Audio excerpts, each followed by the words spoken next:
वर्तमान। हे परम कृपाळु,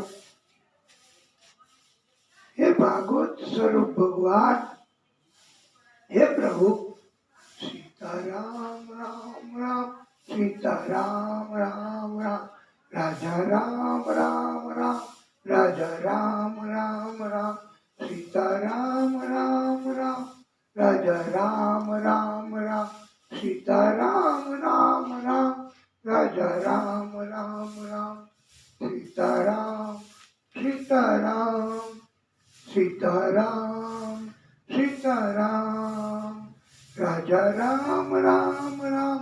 हे प्रभु, हे भागवत स्वरूप भगवान, हे प्रभु ओम नमो नारायण, हरि ओम नमो नारायण, ओम नमो नारायण,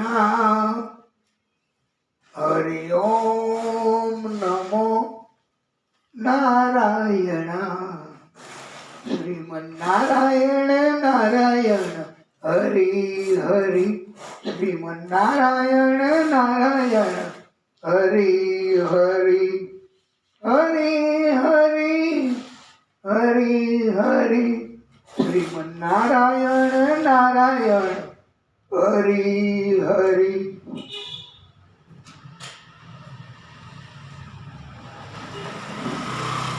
हे दशरथ राज दुलारे राम, मुझ दीन को भी अपना लो राम, मुझे चरणों के दास बना लो राम, मैं शरणागत हूँ संभालो राम, राजा राम राजा राम, मैं आया शरण तुम्हारे राम, श्री राम जय राम जय जय राम, माँ कौशल्या के प्यारे राम, श्री राम जय जय राम, श्री राम जय जय राम।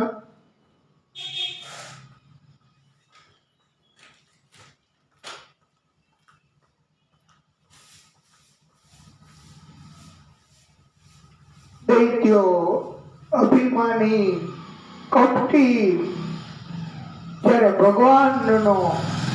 ભગવાનની કથાનો, ભગવાનના ભક્તોનો ખુલ્લો વિરોધ કરે છે, કથાના કાર્યમાં, ભગવાનના કાર્યમાં અટકાયત કરે છે, ટીકા નિંદા કરે છે, તથા પોતે વધારે જ્ઞાની છે એમ બતાવવા ભક્તોને ખોટા સાબિત કરે છે, સાબિત કરવાના પ્રયત્નો કરે છે, સતત આવા પ્રસારણ કરે છે, કથાના કામમાં ઘણા વક્તાશ્રીઓ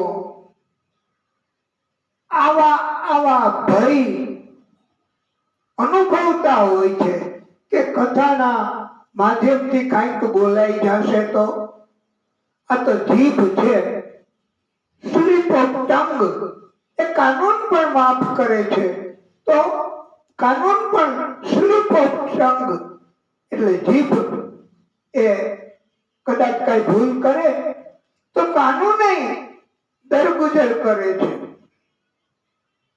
આમ તો વાલા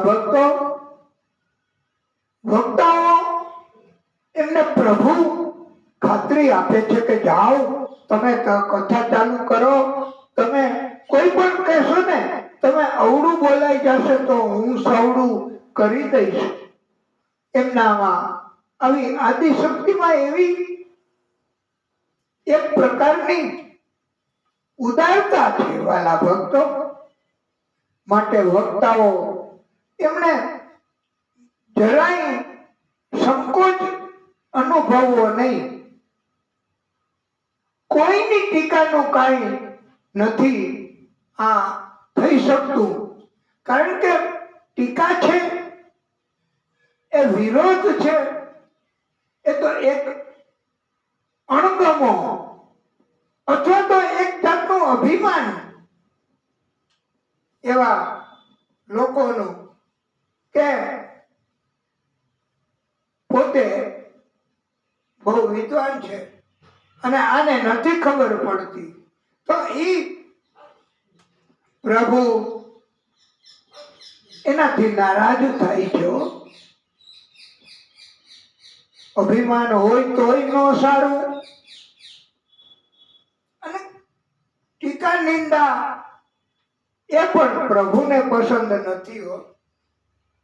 અને એવો એક નિયમ પણ છે આ કે ક્યારેય કોઈની ટીકા કોઈએ કરવાની નથી.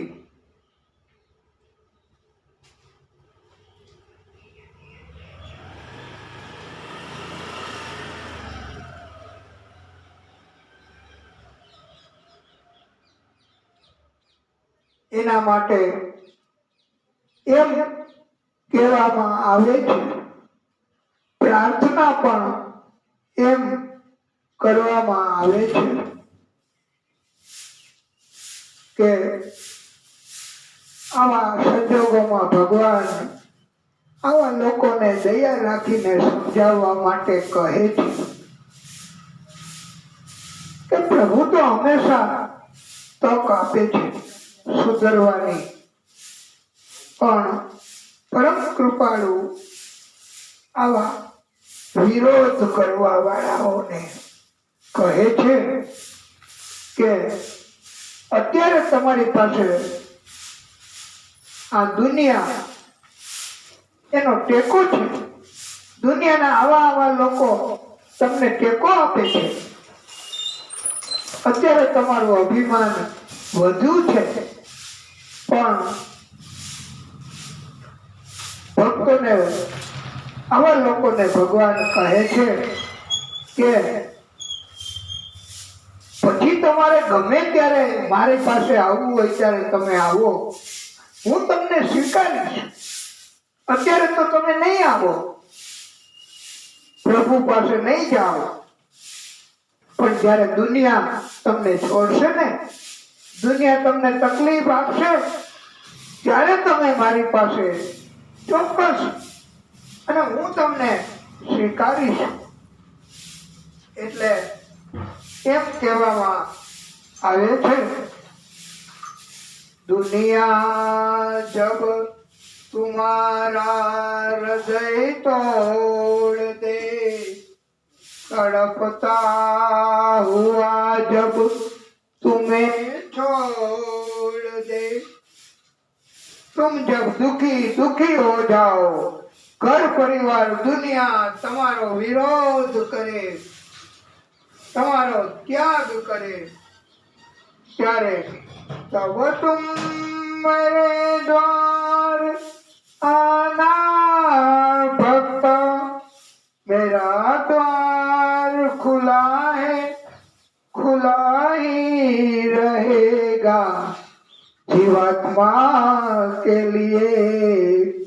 ભગવાન કહે છે અત્યારે દુનિયા તમારા ખોટા ખોટા વખાણ કરશે, તમારી પાસે લાભ લેવા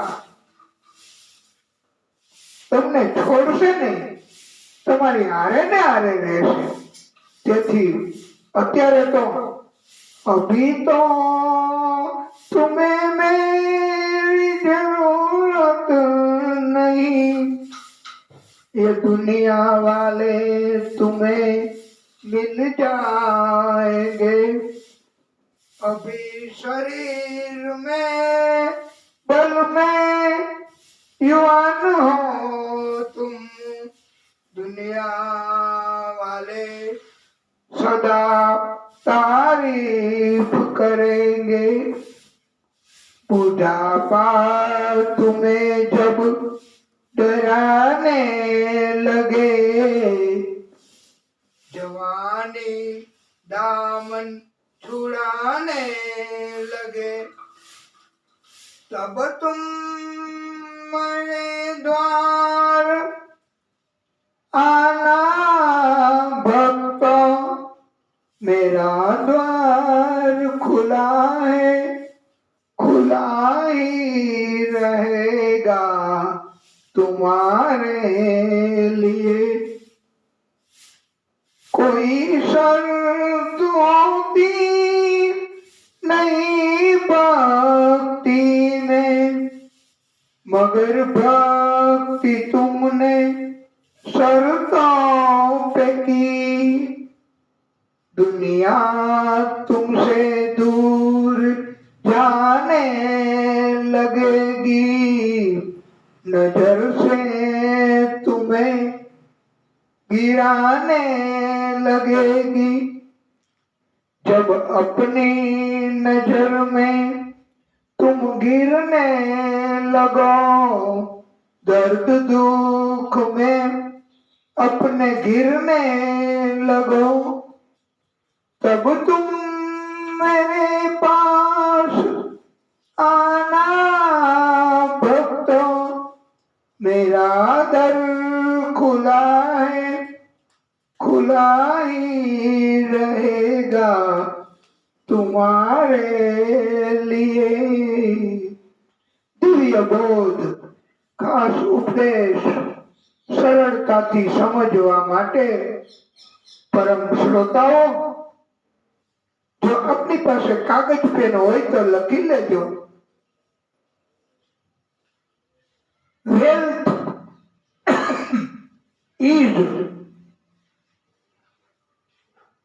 લોસ્ટ। વેલ્થ એટલે સંપત્તિ, જમીન, મકાન, એ જ્યારે તમે ખોઈ દેશો, ધંધો, સત્તા, જૂથ એ ખોઈ દેશો, તો એનો અફસોસ ન કરવો। Nothing is lost, wealth is lost, nothing is lost, health is lost, તંદુરસ્તી, સ્વાસ્થ્ય, શરીર, સુખ, શરીરના દુઃખ દર્દ લાગુ પડે, શરીર બગડે, તો પરમ શ્રોતાઓ એમ કહેવામાં આવે છે કે something is lost, wealth is lost, nothing is lost, health તંદુરસ્તી is lost, something is lost, but character is lost. એક વાર છાપ બગડી જશે તો ચારિત્ર બગડી જશે તો બધું જ ગુમાયું એમ કહેવાય છે। Everything is lost. Character is lost. Everything is lost. આ અમારું ઘરનું કહેવાનું નથી વાલા ભક્તો, પણ પંડિતોએ આપણને આ એક જાતની તકેદારી સૂચન કર્યું છે કે મૂંઝાવવું નહીં। ફરી વાર, wealth is lost, nothing is lost, health is lost, something is lost, character is lost, everything is lost. અને ભાગવતજી આપણને આવા આવા દિવ્ય બોધ આપે અને આપણને સુધારે અને આપણને હૃદય પરિવર્તન પણ ભાગવત કરાવે છે.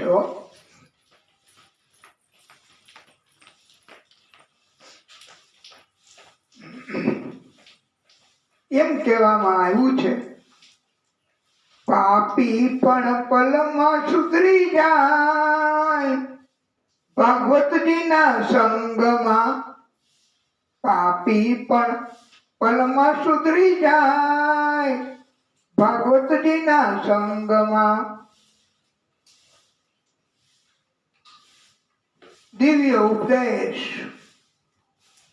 ભાગવત આપણને સમજાવે છે.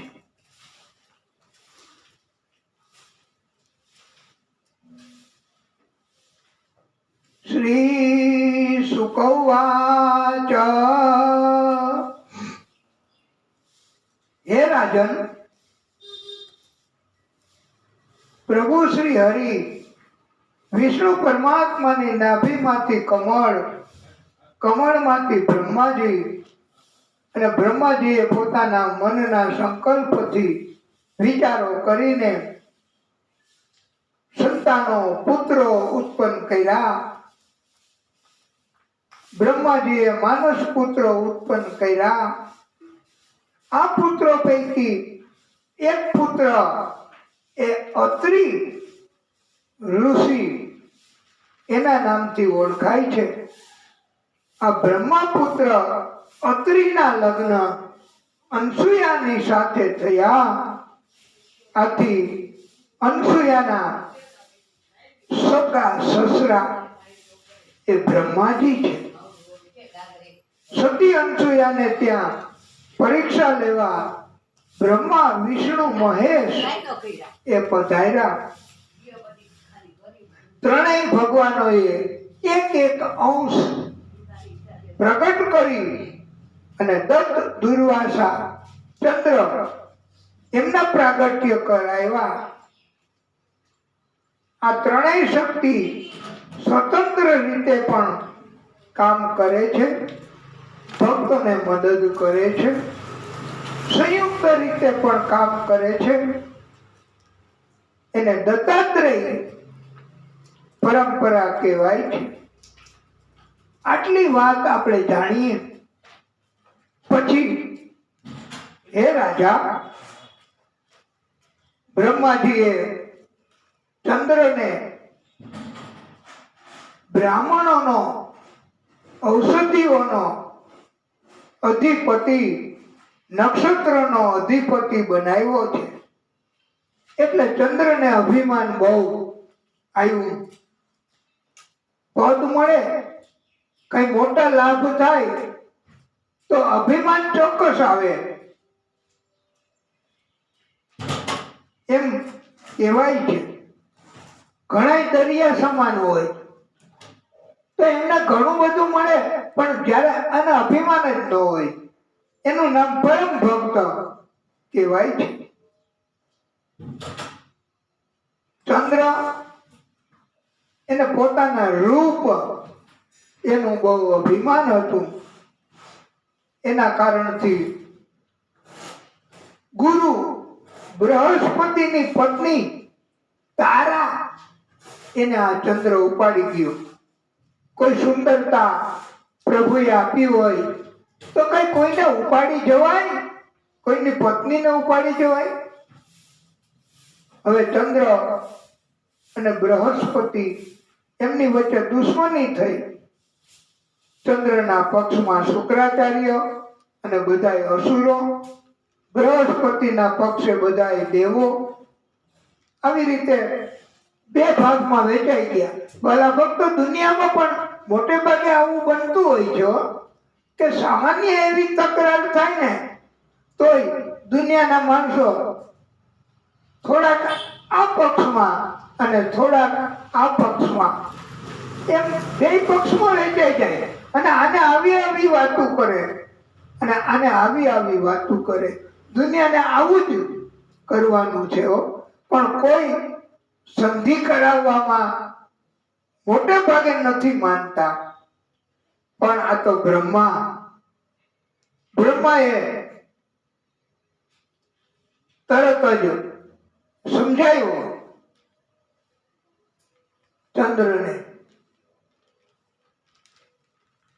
અને ચંદ્ર પછી સમજી ગયો, કારણ કે બ્રહ્મા એટલે દાદા ચંદ્રના, તો ઈ સમજાવે ને ન સમજે એટલે એમને માગણી જતી કરી. તારા એને સોંપી દીધી એમના પતિ બૃહસ્પતિને. પણ એ વખતે તારા ગર્ભવતી હતી ત્યારે પાછી તકરાર થઈ.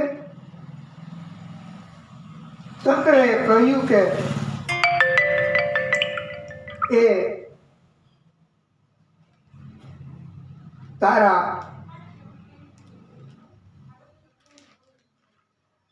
એના ગર્ભમાં મારું સંતાન છે. બૃહસ્પતિએ વાંધો લીધો કે મારું સંતાન છે. હવે આ વખતે તો વાલા ભક્તો બ્રહ્માજીએ તારાને જ બોલાવી અને પૂછ્યું કે આ કોનું સંતાન તારા ગર્ભમાં છે? ત્યારે મહિલાને, સ્ત્રીને ખબર જ હોય વાલા ભક્તો કે જે સંતાન ગર્ભમાં છે અથવા તો જે સંતાન છે એમનું એ કોનાથી થયું છે એને ખબર જ હોય. એટલે બ્રહ્માજીએ આ પ્રશ્ન કર્યો છે. અને તારા એમને કીધું કે ઈ ચંદ્રનું છે સંતાન, એટલે ચંદ્રને આપી દીધું. ચંદ્રએ સંતાનનું નામ બુધ રાખ્યું છે. બુધના લગ્ન ચંદ્રએ ઈલા સાથે કરાવ્યા છે. બુધ અને ઈલા એમના લગ્ન એ દરમિયાન પુરુરવા નામનો પુત્ર થયો છે. એલ પણ એમને કહેતા. આ એલ પુરુરવા એના અગાઉના જન્મનો ગુરુપુત્રીનો શ્રાપ હતો. અગાઉના જન્મમાં ગુરુપુત્રીએ એમને કહ્યું હતું કે મારી સાથે લગ્ન કર. ત્યારે આ પુરુરવા એમણે કહ્યું કે ગુરુપુત્રી બહેન ગણાય, હું લગ્ન ન કરી શકું. ત્યારે એમણે ગુસ્સે થઈ એવો શ્રાપ આપ્યો પુરુરવાને કે આ જન્મમાં તો તને કોઈ સ્ત્રી એનો પ્રેમ નહીં મળે, લગ્ન નહીં થાય તારા, પણ એકે જન્મમાં તને સ્ત્રીનો પ્રેમ નહીં મળે. આવો શ્રાપ આપ્યો. આ એલ પુરુરવા એમની થોડી કથા આવે છે. થોડી અઘરી પણ છે, પણ ધ્યાનથી સાંભળવાથી આ સરળતાથી સમજાશે. અને આપણે કથા કહેવાની ગતિ જરા ધીમી રાખશું એટલે સરળતાથી સમજાશે. હવે સેકન્ડ પાર્ટ, એકવાર એવું બન્યું ઇન્દ્રલોકમાં કેસી નામના દૈત્યએ ચડાઈ કરી અને ઉર્વશી નામની અપસરાને ઉપાડી ગયો. આ કેસી નામનો દૈત્ય રાક્ષસ. હવે પુરુરવાને ખબર પડી કે આ રાક્ષસ ઉર્વશીને ઉપાડી જાય છે, રાક્ષસની સાથે યુદ્ધ કર્યું અને અપસરા ઉર્વશી એમને છોડાવી છે. કેસી નામના દૈત્ય પાસેથી બચાવી છે અને પુરુરવાએ એને છોડાવવા માટે કેસી દૈત્યનો વધ કર્યો છે. આવું કામ કર્યું પુરુરવાએ. હવે છતાંય જુઓ તો ખરા પરમાત્માની લીલા કેવી, કે જેને બચાવી એને બચાવવા માટે વધ કર્યો દૈત્યનો, એની સામે નથી જોતી, એને આભારે નથી માનતી, અને એ તો વહી ગઈ પાછી. બોલો, આવું પણ થાય છે. અને ઇન્દ્રલોકમાં ગઈ ઉર્વશી. ઇન્દ્રએ અપનાવી નહીં. ઇન્દ્રએ સ્વીકાર ન કર્યો, એટલે હવે પાછું પૃથ્વીલોકમાં આવવું પડ્યું. પાછી પૃથ્વીલોકમાં આવી ઉર્વશી, અપસરા. છતાં પણ આ ભક્તો પુરુરવા પાસે જાતી જ નથી. એનો આભાર કે એને કઈ મળતી જ નથી. કેવું કહેવાય? અને પૃથ્વી લોકમાં રહેવા માંડી. ઉર્વશીને યાદ આવ્યું કે અગાઉ પૃથ્વી લોકમાં જો ક્યારેય રહેવું પડે તો એવું વરદાન છે કે પશુ એને સાથે રાખવું. હવે ઈ વરદાનના કારણે ઉર્વશી એમને પૃથ્વી લોકમાં રહેવું પડ્યું એકલી. એટલે પશુ તરીકે ઘેટાને સાથે રાખ્યું છે. આ ઘેટાના કારણથી એમની સલામતી રહેતી. પણ વાલા ભક્તો, આ પુરુરવાને તો થોડો અન્યાય સહન તો કરવો પડ્યો. જેને બચાવવા માટે મૃત્યુ નિપજાયું એ કાંઈ નોંધ ન લે. હવે આ પ્રભુની લીલા. તો પછી નારદજીએ ઉર્વશીને પુરુરવાની બધી વાતો કરી. આ પ્રભુ આદિશક્તિ એ નારદજીને મોકલ્યા. નારદજીએ વખાણ કર્યા પુરુરવાના, અને પુરુરવા પાસે ગઈ લગ્નનો પ્રસ્તાવ મૂક્યો. ઉર્વશીઓ નારદજી સમજાવે ને ન સમજે એવું તો ન જ બને ને. એટલે ઉર્વશી પુરુરવા પાસે ગઈ અને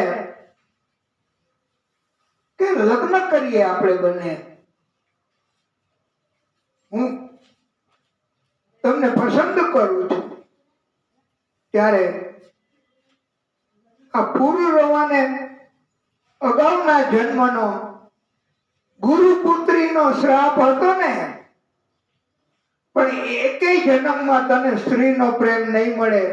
પણ છતાંય સામેથી જ લગ્ન કરવાનું કહે છે સ્ત્રી. તો પછી જો હોગા દેખા જાયેગા એમ કરીને પણ એમણે સંમતિ આપી. ઉર્વશી એમણે લગ્ન પુરુરવાની સાથે કર્યા. એક શરત એવી રાખી કે મૈથુન કાર્ય સિવાય પુરુરવાએ પતિએ આ ઉર્વશી સમક્ષ ઉપસ્થિત ન થવું ક્યારેય. એટલે લગ્ન થયા, સપ્તપદી 7 પ્રતિજ્ઞાઓ લીધી. લગ્ન સમયે વાલા ભક્તો, પતિ અને પત્ની, સ્ત્રી અને પુરુષ એ મહાપ્રતિજ્ઞાઓ 7 લે છે. એને સપ્તપદી કહેવાય છે. શરત મુજબ પુરુરવા વસ્ત્ર થી જ રહેતો, મૈથુન કાર્ય સિવાય વસ્ત્ર વગર ઉપસ્થિત ન થતો. ઇન્દ્રને ખબર પડી કે ઉર્વશીએ પૃથ્વીલોકમાં આ પુરુરવા સાથે લગ્ન કરી લીધા. પછી તો ઇન્દ્રને ગમ્યું નહીં. હવે એને પડાવી લેવાની ઉર્વશીને ઇન્દ્રલોકમાં પાછી રાખવાની ઈચ્છા જાગી. એકવાર છોડી દીધી, છતાંય જો બીજાએ અપનાવી તો ઈ કેમ જોઈ શકે, ઈ કેમ સહન કરી શકે? એટલે પાછું એમને કીધું કે અપસરાનો રહેવાનો ઈ તો ઇન્દ્રલોકમાં જ હોય ને.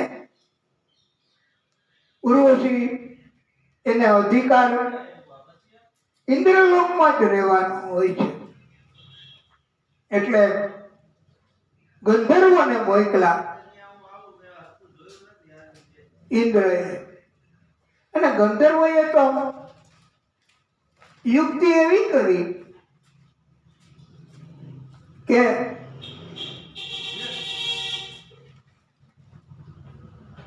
ઘેટું લઈને આગળ આગળ જવા માંડ્યા. ઉર્વશી તો બચાવવા માટે પોકાર કરે, અને પોકાર સાંભળીને આ પુરુરવા ઉર્વશીનો પતિ એ ગંધર્વોની પાછળ પાછળ દોડ્યો.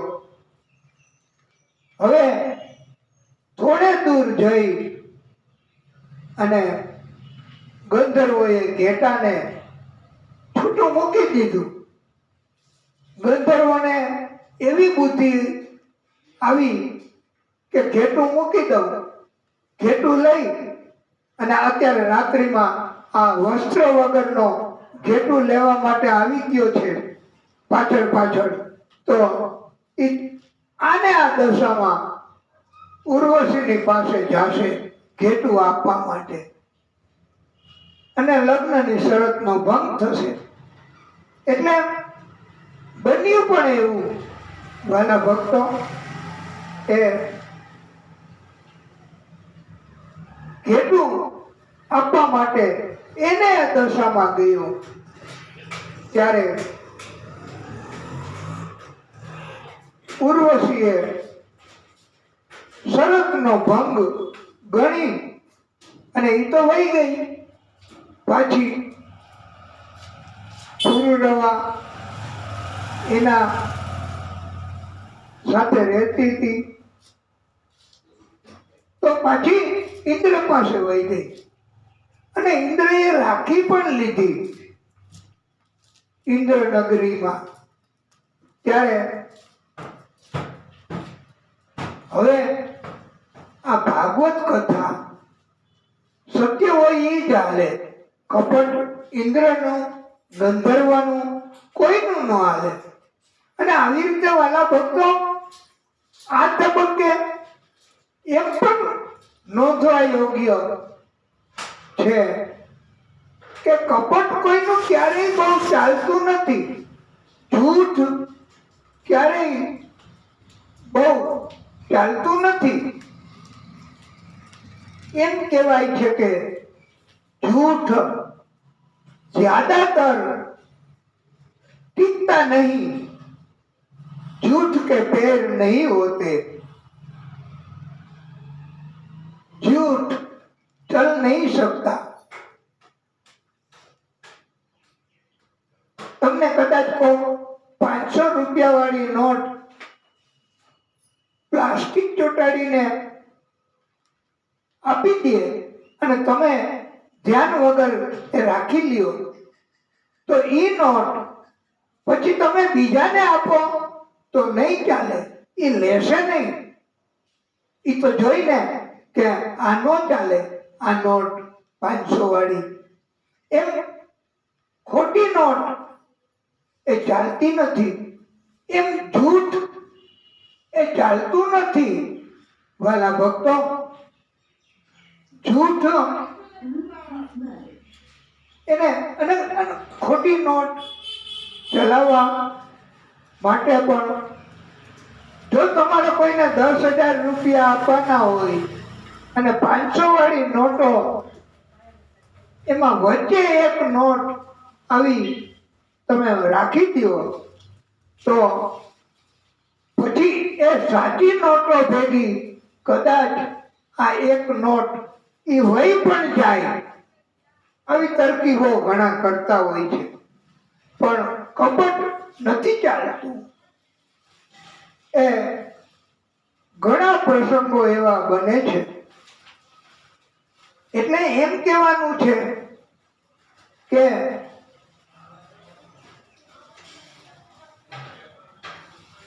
સાચાનો સંગ, સંતોનો સંગ, સજ્જનોનો સંગ,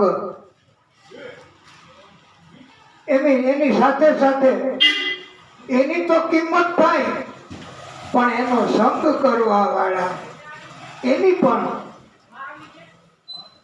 કિંમત તો થાય જ.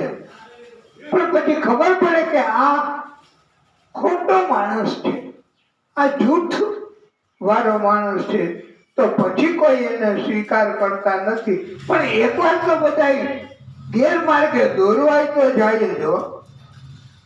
આ પુરુરવાના વંશમાં એક ગાધીના નામે રાજા થયો હતો. આ ગાધીને સત્યવતીના નામની સુંદર કન્યા જન્મી. આ સત્યવતીની સાથે લગ્ન કરવા રુચિક મુનિને ઈચ્છા થઈ. રુચિક મુનિ ગાધી રાજા પાસે ગયા, સત્યવતીની માગણી કરી. ગાધી રાજા અને સત્યવતી એમણે અંદરો અંદર વાતચીત કરી લીધી અને આ રુચિક મુનિ આપી ન શકે એવી માગણી કરી કે તમારે સત્યવતીને જોઈતી હોય, સત્યવતીને પરણવું હોય તો તમે એક બાજુ કાળા કાનવાળા ધોળા રંગના 1,000 અશ્વો ઈ આપો તો તમને મળે સત્યવતી.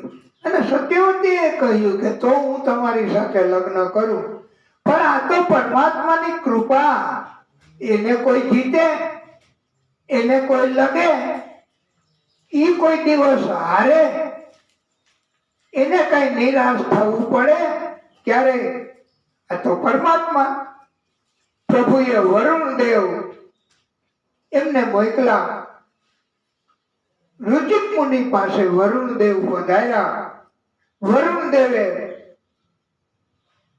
રુચિક મુનિને પૂછ્યું અને રુચિક મુનિએ કહ્યું કે મારે આ સત્યવતી સાથે લગ્ન કરવા છે અને આવા 1,000 અશ્વો જોઈએ છે. વરુણ દેવે રુચિક મુનિને આવા અશ્વો આપ્યા. રુચિક મુનિએ ગાધી રાજાને આપ્યા અને સત્યવતી સાથે રુચિક મુનિ એના લગ્ન થયા છે. વાલા ભક્તો, આ કેવી મજાની દિવ્ય એવી કથાઓ આ ભાગવત એમાં. અને આપણે આ દિવ્ય કથા એમાં એકવાર આ રુચિક મુનિ એમાં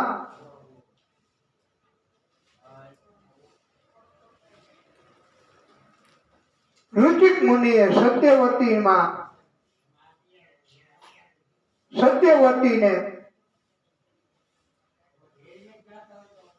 સત્યવતીના પુત્ર તરીકે જમદગ્નિ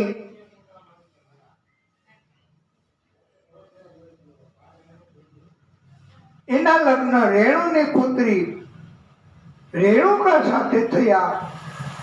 જમદગ્નિ તથા રેણુકાને પરશુરામના નામથી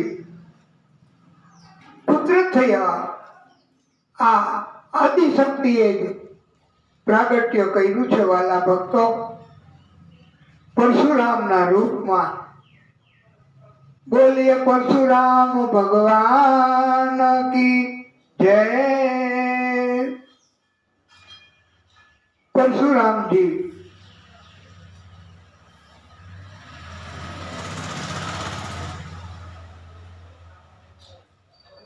એ બહુ પરાક્રમી હતા.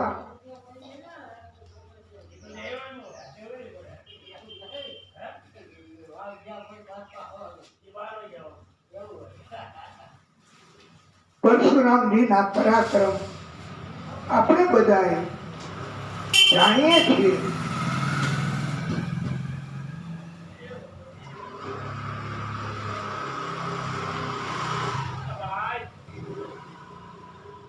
જમદગ્નિ ઋષિના આશ્રમમાં 10 મુખવાળો રાવણ મહાપરાક્રમી સહસ્ત્રાર્જુન એ પરશુરામજી એમના એટલે જમદગ્નિ ઋષિના આશ્રમમાં આવ્યો. ઋષિએ સહસ્ત્રાર્જુનનું માન સન્માન કર્યું.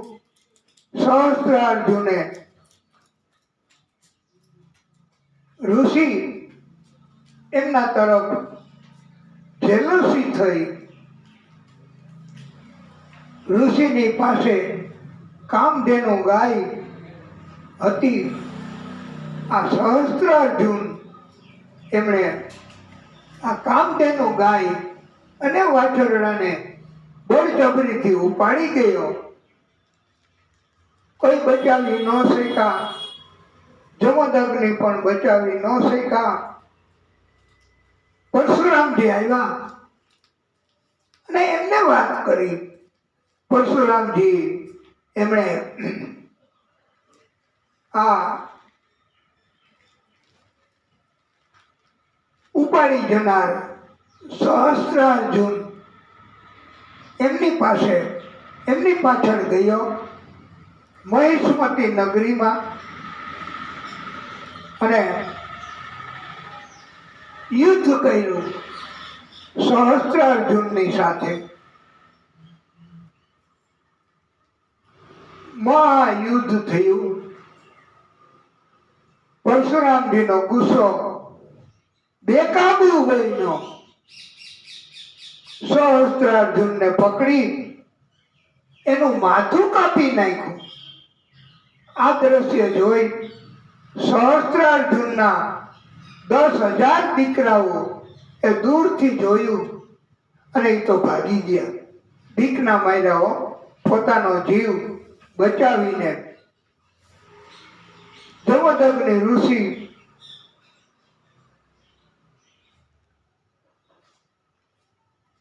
એમને ત્યાં ગાય અને વાછરડું પાછા લાવ્યા. પરશુરામજી જમદગ્નિ ઋષિએ કહ્યું, બેટા રાજાનો વધ ન કરાય, પણ તમે વધ કર્યો, પ્રાયશ્ચિત તમારે કરવું પડશે. 1 વર્ષ સુધી પરશુરામજી વનમાં ગયા છે, પ્રાયશ્ચિત કર્યું છે.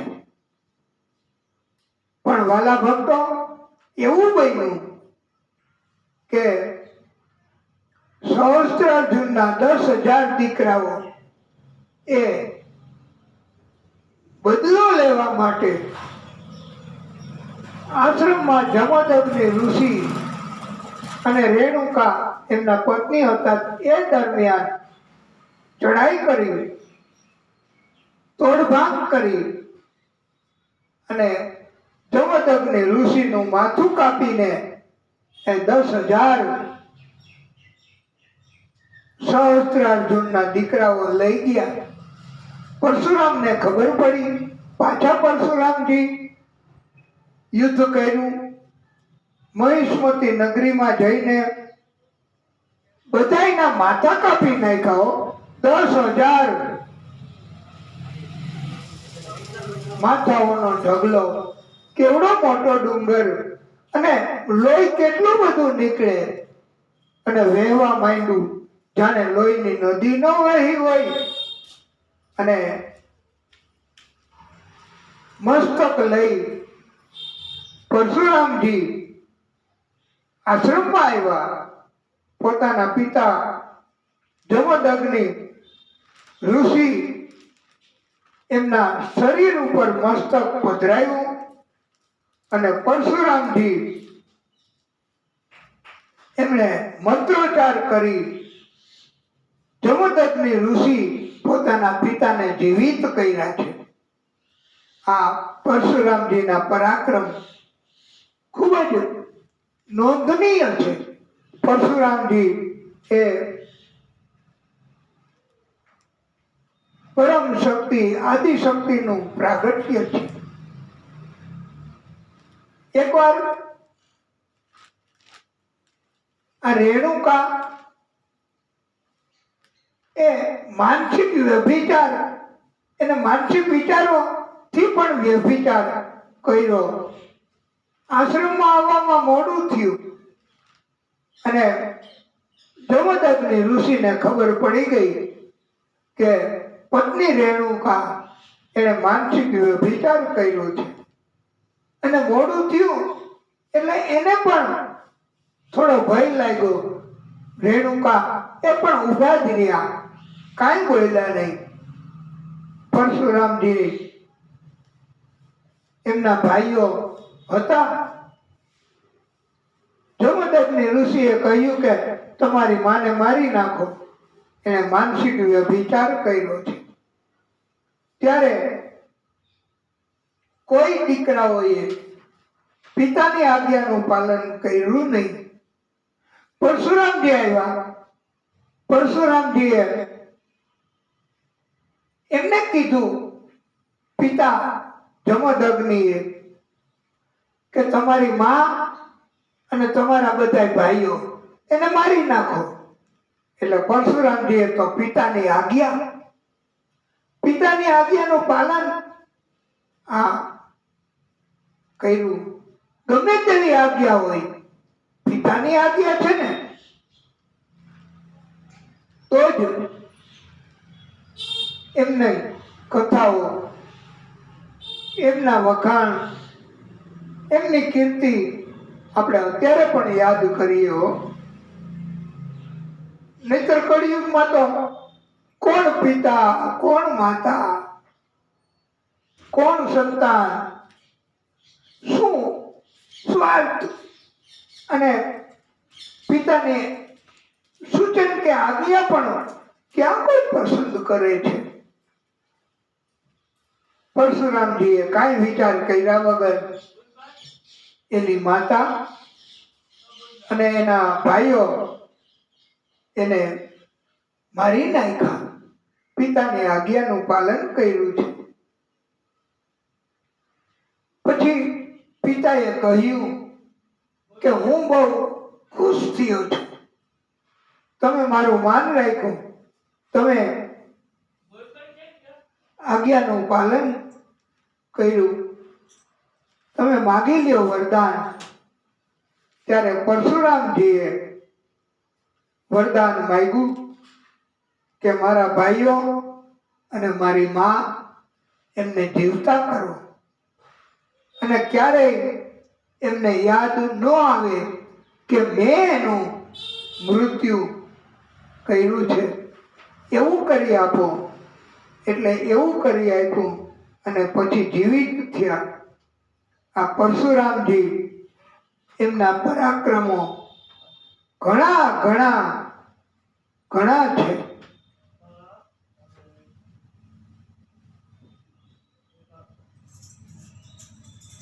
આ દિવ્ય કથાઓ આપણે કહેવાની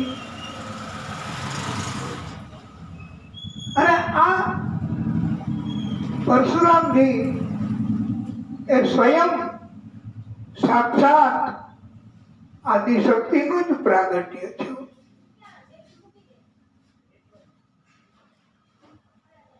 સુખદેવ પ્રભુ કહે, હે રાજન, એકવાર દેવયાની કુવામાં પડી ગઈ.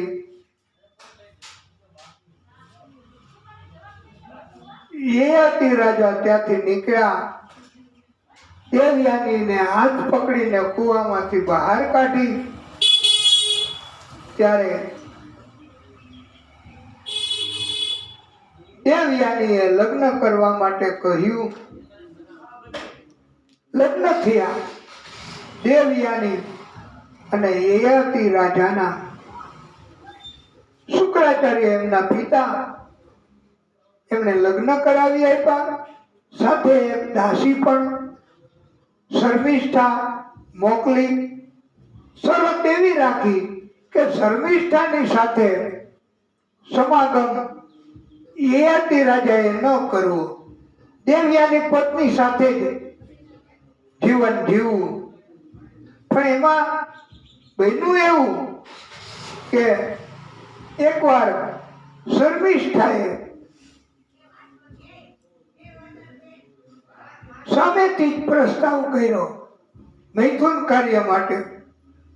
અને યયાતિ રાજા એમણે મૈથુન કાર્ય કર્યું. શુક્રાચાર્યને ખબર પડી લગ્નની શરતનો ભંગ કર્યો છે યુવાનીના કારણથી. ત્યારે એમણે શ્રાપ આપ્યો કે તમે તાત્કાલિક વૃદ્ધ બની જાશો. પછી ખબર પડી કે શર્મિષ્ઠાએ જ સામેથી પ્રસ્તાવ કર્યો હતો. એમાં યયાતિનો અપરાધ બહુ ન ગણાય એટલે શ્રાપને પણ હળવો કર્યો શુક્રાચાર્યએ. અને એમણે કહ્યું કે તમે કોઈ તમને યુવાની આપશે તો તમે પાછા યુવાન બની અને ભોગવશો. ત્યારે વાલા ભક્તો, યયાતિ રાજાએ પોતાના મોટા પુત્ર યદુ એમની પાસે યુવાની માગી. મોટા પુત્રએ ના પાડી કે પિતાજી, હું તમને આ ન આપી શકું. કોઈ દીકરાઓએ ન આપી. પણ એક પુત્ર હતો નાનો પુરુ. એમણે પિતાને યુવાની આપી. 2000 વર્ષ સુધી યુવાન રહી. યયાતિ રાજાએ ઉત્તમમાં ઉત્તમ ભોગ ભોગવ્યા હો. અને પછી પણ આ ભોગ ભોગવવામાં ક્યારેય સંતોષ નથી થતો. અંતે મૃત્યુ થાય. પણ યયાતિ રાજાએ પોતાના પુત્ર પુરુને પાછી યુવાની આપી દીધી અને વૃદ્ધત્વ સ્વીકારી વનમાં ગયા. ભગવત ગતિ પામ્યા છે યયાતિ રાજા. યયાતિ રાજાએ યદુને ઉત્તરાધિકારી નથી બનાવ્યો. મોટા સંતાનને વારસ રાજ્ય એ આપવાનું હોય. પણ યયાતિ રાજા એમણે યદુને નથી આપ્યું. વારસ પદ એમને નથી આપી. ઉત્તરાધિકારી તરીકે એને નથી માન્ય ગણ્યો. નાનો પુત્ર પુરુ એને લાયક ગણીને બધું આપ્યું છે. રાજા પણ બનાવ્યો છે. આ નાનો પુત્ર પુરુ યદુને એવો શ્રાપ પણ આપ્યો કે તને મારું તો રાજ્ય નહીં મળે, પણ એકેય જન્મમાં તને તું રાજા નહીં બની શકે. હા,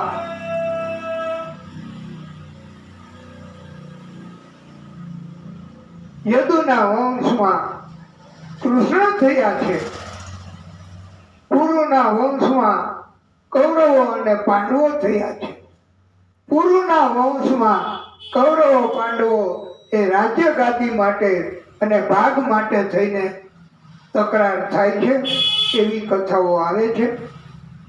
યદુ એના વંશમાં કૃષ્ણ, તો કૃષ્ણ ક્યારેય રાજા બન્યા નથી. ક્યારેય કોઈ નગરી એના રાજા કૃષ્ણ નથી બન્યા. આવી દિવ્ય કથાઓ એ કહેવામાં આવી છે. દુષ્યંત અને શકુંતલાની કથા પણ કહેવામાં આવી છે. દુષ્યંત અને શકુંતલા એનો પુત્ર ભરત થયો અને એ ભરત એને ભાગવતકારો કહે છે કે અંતે સ્વીકાર કર્યો છે. આકાશવાણી થઈ એટલે દુષ્યંતે અને ભરત એના વંશમાં એનો પુત્ર તરીકે મહાપરાક્રમી થયો છે. એ ભરતના નામ ઉપરથી ભારત બન્યું છે. બહુ મોટું દાન કરતો આ ભરત, અને ભરત પણ બહુ પરાક્રમી હતો. ભરતના વંશમાં ભારદ્વાજ થયા છે અને એમના વંશમાં રંતિદેવ થયા છે. રંતિદેવની કથા પણ અને રંતિદેવનું પણ ભગવાન બહુ જ કસોટી કરે. એમની પાસે એકવાર તો 48 દિવસ સુધી કાંઈ ન મળ્યું ખાવાનું. 49મા દિવસે થોડો શીરો, ખીર, જળ એ મળ્યું તો એ આરોગવા તૈયાર થયા. ત્યાં બ્રાહ્મણના વેશમાં ભગવાન પોતે આવ્યા અને માગણી કરીને લઈ ગયા, ખાવાનું આપી દીધું. આવી તપશ્ચર્યા કરે છે. જળ એ ગ્રહણ કરવા જાય ત્યાં પ્રભુ બ્રાહ્મણના વેશમાં આવી અને એ જળ પણ લઈ ગયા. આવી રીતે અને જળ એક ચાંડાલ લઈ ગયો. ખોરાક એ બ્રાહ્મણના વેશમાં પ્રભુ લઈ ગયા. આ ચાંડાલ અને બ્રાહ્મણના વેશમાં પણ આ પ્રભુ જ હતા. આવી રીતે રંતિદેવની પણ પરીક્ષા કરતા હતા. પછી તો પ્રભુએ કૃપા કરી છે, દર્શન આપ્યા છે અને મોક્ષ ગતિ પણ આપી છે. રંતિદેવના વંશોની કથા પણ કરી છે. વાલા ભક્તો, આપણે કથાને ટૂંકો વિરામ આપીએ, પછી આગળની કથા કરીએ. બોલીએ ભાગવત સ્વરૂપ ભગવાન કી જય. હે પ્રભુ,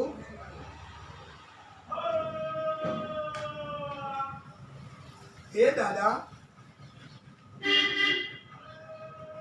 હે પરમ કૃપાળુ,